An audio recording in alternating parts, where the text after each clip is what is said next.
Brilliance Audio presents The Light Through the Leaves by Glendy Vanderah, performed by Susannah Jones. Prologue. The first words Ellis wrote to the woods were, "Please come back." She was 9 years old, sitting on the bank of the river in the wild wood. Zane had named it that. When she came home with muddy shoes and wind-tangled hair, he'd say something like, "Has the hobgoblin been to her wild wood again?" And she'd reply, yes, because it was wild and it was hers. No one but Ellis went in the forest that bordered the trailer park and stretched far beyond the other side of the river.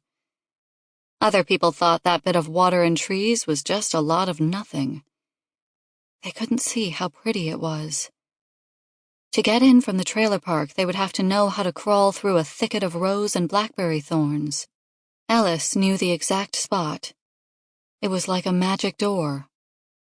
The day she wrote the first note, she'd gone straight in from the school bus. She'd done that most days for the last few months since her mother had gotten worse. She liked to sit by the river to do her homework. But that day the math problems sat unsolved in her lap. All she wanted to do was watch the river. The water was high from spring rains, all kinds of stuff floating past fast.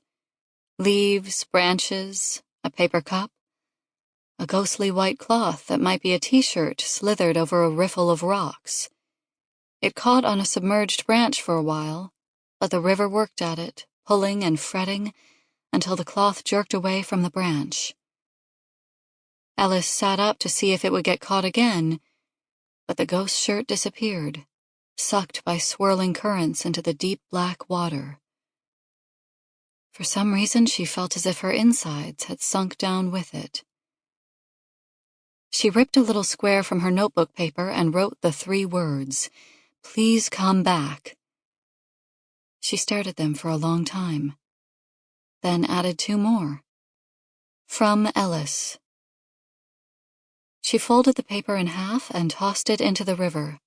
She watched the little boat glide swiftly away on the gray glass of water. She imagined her words as 5 staunch sailors who would endure the hazards of rough water to deliver her message.